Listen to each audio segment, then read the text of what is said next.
بسم اللہ الرحمن الرحیم اللہم صلی علی سیدنا محمد وعنزل المقعد المقرب عندک یوم القیامہ۔ السلام علیکم عزیز طلبہ، کل ہم نے اربعین نووی کی حدیث نمبر 4 کا مطالعہ کیا تھا اور آدھا حصہ حدیث کا ہو چکا تھا، جس میں اللہ کی طرف سے فرشتے کا یعنی اللہ کی طرف سے جو انسانی تخلیق کے مراحل ہیں ان کا ذکر تھا۔ 40 دن تک پہلے قطرہ آب، پھر جمع و خون، پھر گوشت کا لوتھڑا، پھر فرشتے کا آنا اور 4 باتوں کا لکھ دیا جانا،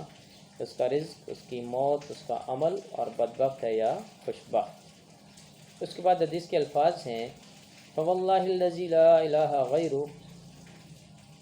آپ صلی اللہ علیہ وسلم فرماتے ہیں کہ مجھے قسم اس ذات کی جس کے سوا کوئی معبود نہیں، ان احدکم،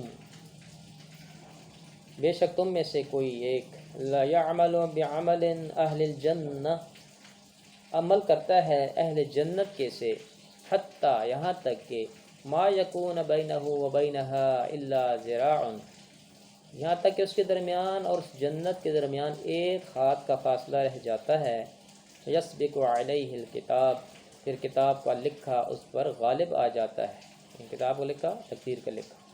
فیعمل بعمل اہل النار، اور وہ جہنمیوں کے سے، دوزخیوں کے سے عمل کرنے لگتا ہے، ویدخلها، اور اس میں داخل ہو جاتا ہے۔ بے شک تم میں سے کوئی ایک اہل جنت کے سے عمل کرتا ہے، یہاں تک کہ اس کے درمیان اور اس جنت کے درمیان ایک ہاتھ کا فاصلہ رہ جاتا ہے، پھر کتاب کا لکھا اس پر غالب آ جاتا ہے اور وہ جہنمیوں کے سے عمل کرنے لگتا ہے اور اس جہنم میں داخل ہو جاتا ہے۔ وَإِنَّ أَحَدَكُمْ لَيَعْمَلُ بِعَمَلِ أَهْلِ النَّارِ، اور بے شک تم میں سے کوئی ایک جہنمیوں کے سے عمل کرتا ہے، حَتَّى مَا يَكُونَ بَيْنَهُ وَبَيْنَهَا إِلَّا ذِرَاعٌ، یہاں تک کہ اس کے درمیان اور اس جہنم کے درمیان ایک ہاتھ کا فاصلہ رہ جاتا ہے، فَيَعْمَلُ بِعَمَلِ أَهْلِ الْجَنَّةِ، اور پس وہ اہل جنت کے سے عمل کرنے لگتا ہے، فَيَدْخُلُهَا، اور اس جنت میں داخل ہو جاتا ہے۔ رواه البخاری و مسلم، اسے بخاری مسلم نے روایت کی ہے، یعنی یہ حدیث متفق علیہ ہے۔ تو اس سے پہلے حدیث کا باقی اصلاح گزر چکا ہے، جس میں 4 چیزوں کا ذکر تھا کہ لکھ دی جاتی ہیں۔ اس کے بعد ایک بات یہ ہے کہ جو چیزیں لکھ دی جاتی ہیں یہ انسان کی تقدیر ہوتی ہے۔ فرشتے کا یعنی انسان کے لیے اس کا رزق لکھنا، اس کی موت لکھنا، عمل لکھنا اور خوشبخت ہونا یا بدبخت ہونا لکھنے سے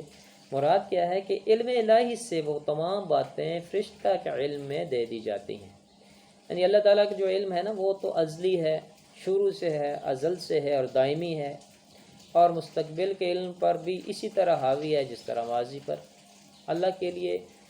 نہیں کوئی چیز مخفی نہیں ہے، اللہ ماضی کی بھی سارے واقعات کو جانتا ہے، قیامت تک جو کچھ ہونا ہے اللہ اس کے علم، اللہ تعالیٰ کو تو اس کا بھی علم ہے۔ اللہ کے سامنے جو کچھ ہونے والا ہے وہ سب اس طرح ہے جیسے ہو رہا ہے، یعنی آئندہ جو کچھ ہونے والا ہے وہ بھی اسی طرح ہے۔ اس لیے اللہ تعالیٰ کی طرف سے فرشتہ کو ان باتوں کا علم دیا جانا اس قدرت کمال کی وجہ سے جو اللہ تعالیٰ کی صفت ہے، ورنہ یہ نہیں ہے بات کہ بھئی یہ ساری باتیں انسان کے لیے لکھ دی گئی ہیں اور ان کے مطابق عمل کرنے پر مجبور ہے۔ ایسا نہیں ہے کہ ہمارے پاس جو لکھا ہوا ہے بس ہم عمل کرنے پر مجبور ہیں، نہیں۔ اللہ تعالیٰ نے قرآن میں کیا فرمایا؟ عمل کے معاملے میں انسان کو بااختیار پیدا کیا، اور اللہ تعالیٰ نے سورہ دہر میں ارشاد فرمایا ہے اِنَّا هَدَيْنَاهُ السَّبِيلَ اِمَّا شَاكِرًا وَإِمَّا كَفُورًا، کہ ہم نے انسان کو راستہ بتا دیا، اب چاہے تو وہ شکر کرے اور چاہے تو کفر کرے۔ یعنی جیسے کوئی بھی شخص اس لیے اپنی معاش کا فکر، کمانے کا فکر نہیں چھوڑتا کہ جو اس کے لیے لکھا گیا جی بس وہ اسے بغیر محنت مل جائے گا۔ ہم دنیا کے لیے کتنی کوششیں کرتے ہیں، تقدیر پر صبر کر کے نہیں بیٹھتے جی وہ لکھا ہوا مجھے مل کے رہے گا، 100 طرح کی کوششیں کرتے ہیں۔ اسی طرح سے برائی کا یعنی گناہ کا ارتکاب کر کے بھی اس کی نسبت تقدیر کی طرف نہیں کی جا سکتی۔ کیوں؟ اللہ تعالیٰ فرماتے ہیں وَلَيْسَ لِلْإِنسَانِ إِلَّا مَا سَعَىٰ، اور انسان کے لیے وہی کچھ ہے جس کی وہ کوشش کرتا ہے، سورہ نجم میں اللہ نے فرمایا۔ تو اللہ نے ہمیں راستے دونوں دکھا دیے ہیں، ٹھیک ہے، سیدھا راستہ بھی انبیاء علیہ السلام کو مبعوث فرما کر، قرآن پاک کو آسمانی کتابیں بھیج کر، اور دوسرا راستہ بھی ہے، شیطان بھی ہے ساتھ، اس کی بھی نفس اور شیطان بھی ساتھ ہیں۔ اب یہ انسان پر ڈیپینڈ کرتا ہے، راستے اس کے سامنے ہیں کہ وہ کس طرف جاتا ہے۔ اسی لیے نیک لوگوں کی مجلس میں بیٹھنے سے انسان کے اندر یہ عادت پیدا ہو جاتی ہے، کوئی نیکی کی طرف مائل ہو جاتا ہے۔ برے لوگوں کے ساتھ بیٹھنے سے پھر اس کی سرش بن جاتی ہے کہ برائی کی طرف ہی مائل ہوتا ہے، ٹھیک ہے نا، انسان کے ماحول کا اس پر بڑا گہرا اثر ہوتا ہے۔ تو خوشبخت اور بدبخت ہونے سے مراد کیا ہے کہ آیا اس شخص کا خاتمہ بالایمان ہوگا یا وہ کفر کی حالت میں مرے گا۔ اگر تو اس کی موت ایمان کی حالت میں ہو، اور جو کہ اللہ رب العزت کو پہلے سے پتہ ہے، کیونکہ اللہ کو قیامت تک کے حالات کا پتہ ہے، تو اگر اس کی موت ایمان کی حالت میں ہو تو وہ خوشبخت ہوگا، اور کفر پر مرنے والا شخص بدبخت کہلائے گا۔ سعید اور شقی سے یہ مراد ہے، سعید جنتی آدمی ہوگا گویا کہ، اور شقی جہنمی آدمی۔ اب تقدیر کے غالب آنے سے کیا مراد ہے؟ حدیث کے دوسرے حصہ میں جو آج ہم نے پڑھی، آپ صلی اللہ علیہ وسلم نے فرمایا کہ ایک شخص نیکی کے کام کرتے کرتے جنت کے بہت قریب ہو جاتا ہے، ٹھیک ہے، مگر تقدیر کا لکھا اس پر غالب آ جاتا ہے اور وہ جہنمیوں کے سے کام کرنے لگ پڑتا ہے۔ اسی طرح سے ایک شخص جو ہے وہ جہنم کے سے عمل کرتا ہے، لیکن بالآخر وہ جنت آخر میں یعنی موت سے پہلے کیا کرتا ہے؟ جنتیوں کے سے عمل کرنے لگتا ہے اور جنت میں داخل ہو جاتا ہے۔ تو یہ یعنی مراد یہ ہے اس میں کہ حدیث مبارکہ جو یہ حصہ ہے اس میں متقی اور نیک لوگوں کو اپنی نیکی پر فخر اور تکبر نہیں کرنا چاہیے، اس سے منع کیا گیا ہے، ٹھیک ہے۔ کوئی آدمی، کیونکہ اصل میں تو خاتمے کا اعتبار ہوتا ہے، واللہ علم ایک آدمی کا خاتمہ کس چیز پر ہوتا ہے،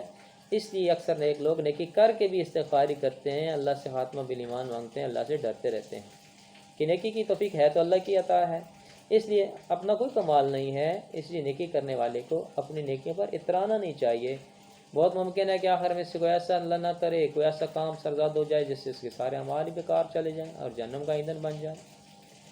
اسی طرح حضرت صلی اللہ علیہ وسلم نے گناہگاروں کو اللہ کی رحمت سے نا امید ہونے سے منع فرمایا ہے، ٹھیک ہے نا، گناہگاروں کو اللہ کی رحمت سے نا امید ہونے سے منع فرمایا ہے۔ کیوں؟ اس لیے کہ ایک شخص ساری عمر فسق و فجور میں گزار دیتا ہے، لیکن ہو سکتا ہے آخر میں کوئی ایسا نیکی کا عمل کرے جو اللہ کے ہاں مقبول ہو جائے اور اللہ تعالیٰ اسے جنت میں داخل کر دے، ٹھیک ہے نا۔ اب دیکھیں جیسے کہ موسیٰ علیہ السلام کے واقعہ ہم نے پڑھا نا کہ وہ جادوگر آئے اب ان کا مقابلہ کرنے کے لیے، اور اللہ کی شان عین وقت پہ اللہ تعالیٰ نے وہ موسیٰ علیہ السلام کا معجزہ دے کر وہ سارے ایمان لے آتے ہیں اور ان کا خاتمہ ایمان پہ ہو جاتا ہے۔ اور انہی کی قوم کا ایک شخص سامری نامی جو ساری زندگی وہ ساتھ رہا موسیٰ علیہ السلام کی قوم کے، لیکن آخر میں کیا ہوا کہ اس نے بچڑا بنا دیا، ٹھیک ہے، شرک مرتکب ہو گیا اور وہ جہنمی ہو گیا۔ تو اس لیے اللہ تعالیٰ سے نیک آدمی کو چاہیے کہ نیک عمال کر کے پھر بھی اللہ سے مانگتا رہے، ڈرتا رہے، اپنی نیکیوں پہ گھمنڈ نہ کرے، اور گناہگار شخص جو ہے وہ اللہ کی رحمت سے نا امید نہ ہو کہ بالکل نا امید ہو کر بالکل اس میں پختہ ہو جائے، بلکہ اللہ سے مانگتا رہے تو اللہ ضرور اسے توبہ کی توفیق عطا فرماتے ہیں۔ اور حدیث شریف میں آتا ہے التائب من الذنب کمن لا ذنب لہ، یعنی گناہ کے بعد توبہ کرنے والا شخص ایسا جیسا کہ اس نے گناہ کیا ہی نہیں۔ تو حدیث مبارکہ میں جو فرمایا گیا نا تقدیر کا لکھا اس پر غالب آ جاتا ہے، اس سے مراد علم الہی ہے، یعنی بذات ہی معلوم ہوتا ہے کہ شخص جنتی ہے، مگر اللہ کو علم ہے کہ وہ ضرور جہنمیوں کے سے عمل کرے گا اور اس کا ٹھکانہ جہنم ہی ہے۔ اس طرح بظاہر کوئی شخص جہنمیوں کے سے عمل کر رہا ہے، لیکن اللہ اپنے دائمی علم سے جانتا ہے کہ یہ شخص نیکی کر کے جنت کا حقدار ٹھہرے گا۔ تو اس بات سے ہمیں یہ بھی سبق ملتا ہے کہ بظاہر کسی کے عمل دے کر جنتی یا جہنمی ہونے کا ہمیں فتویٰ دینے کا کوئی حق نہیں پہنچتا۔ ہم کہتے ہیں نا اور تو ہے ہی جنتی، کوئی بڑا جنتی آدمی، یا یہ چلو وہ تو ایک اچھا عمل ہے، لیکن کم از کم یہ نہیں کہنا چاہیے یہ بڑا پکا جہنمی ہے۔ یہ اللہ بہتر جانتا ہے کس کا خاتمہ کس چیز پر ہوتا ہے، ہمیں اپنا فکر کرنا چاہیے، اللہ تعالیٰ سے گناہگاروں کے بارے میں بھی خاتمہ بالایمان کی دعا کرتے رہنا چاہیے، دوسروں ساری امت کے لیے بھی، اور خصوصاً جو ہے اپنا جو ہے نا خاتمہ ایمان خاتمہ بالخیر اللہ تعالیٰ سے ضرور مانگنا چاہیے۔ اللہ تعالیٰ ہم سب کو نیک اعمال ساری زندگی کرتے رہنے کی توفیق عطا فرمائے اور خاتمہ بالایمان نصیب فرمائے۔ آخر دعوانا ان الحمد للہ رب العالمین۔